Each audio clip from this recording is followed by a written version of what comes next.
Now, how I got involved in this is being a Vancouver Park Board Commissioner. I got involved in this because somebody knocked on my door. And the reason why they knocked on my door was because there was an article in the Hampton Journal, and I like to see John Hopkins is here tonight, that laid out this proposal to swap land. And so there was quite a lot of concern. And then I started getting emails from Vancouverites, and what I was picking up was that people didn't know where to go. They were all confused because the way it's structured, the GVRD and the Vancouver, it's very confusing, and they didn't know, who do they go to? Do they go to Metro Vancouver? Do they go to the UEL? Do they go to the provincial government? They didn't know who to go to. They go to Vancouver Park Board, Vancouver City Council, they didn't know who to go to.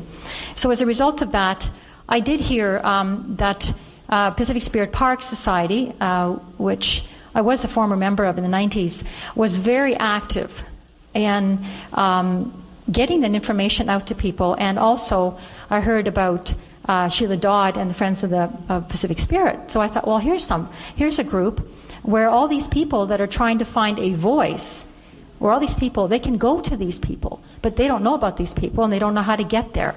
So we thought we would do we would go out and publicize our concerns through the media, and then we would have this forum to network here so that people can connect with Friends of Pacific Spirit Park and the Pacific Spirit Park Society. But also, we also wanted to hear Save the Course, and I'm disappointed that they're not here tonight.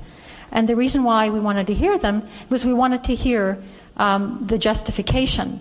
I had some concerns about the way the Save the Course was publicly speaking about this issue, and they were promoting the golf course as a public course. What was not also apparent was that there is a lease with the golf course, and this lease is a privately operated facility.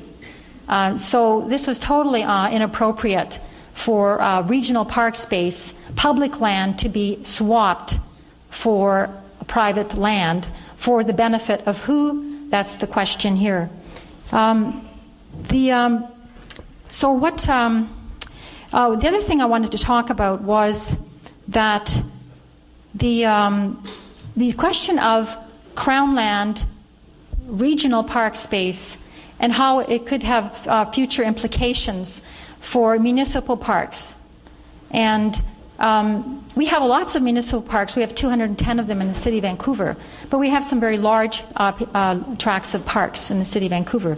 So I'm watching this very carefully because we've also had the controversy around the ALR lands in the Tsawwassen Agreement, and I think we are entering a new era because the Tsawwassen Agreement is the first urban treaty in Canada. And I think what it's done, it's opened up the debate in terms of what do we do in terms of public land. And in this particular case, the public land that happens to be on the table is regional parkland. So the debate really only started when initially the Save the Golf Course, it was not a controversy. It was well-intentioned, because there was the golf course is very, very popular and understandable that people didn't want to lose not only the recreational values of the golf course, but also the fact that it's been around for so long. It's historical. So that is very understandable. But where the things got very, very, the conflicts began was when the proposal came forward at the end of August to swap park land. And this is land that we own. We do not own, well, we do sort of own the Crown land that the golf course is on, but at the moment, the status of that land is either Crown land or private land. And through title, at the moment, that is private land. And that needs to be very clear in terms of this entire debate. We're not trading public land for public land. And so tonight, with the good news that our MLA Shane Simpson brought forward, what I want to do tonight is I want to be asking Save the Course and Marty Zlotnick to retract their proposal for the swap.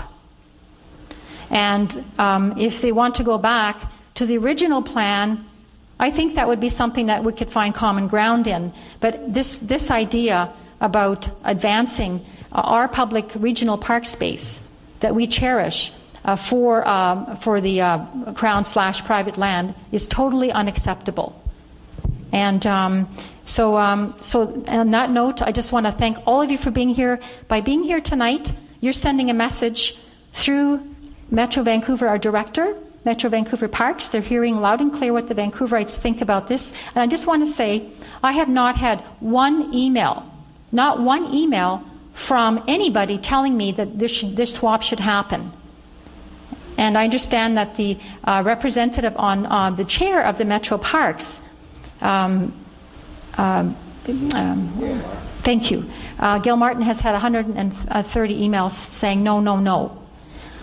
So anyways, what you're doing by coming here tonight is expressing your opinion, and we are going to be making note of your comments, your concerns, and we're going to be sending that information. I will personally be writing a letter to Minister de Jong. There'll be record of the number of people here tonight. If you could sign your name, you don't have to give us anything else if you don't want to, but just sign your name, because we'd like to know how many people are here tonight. And I also want to say that I do welcome any folks here that want to come and express their support. And I ask if anybody has a different opinion here, that people really do respect other people's opinions, because this is a democracy and this is a public forum. So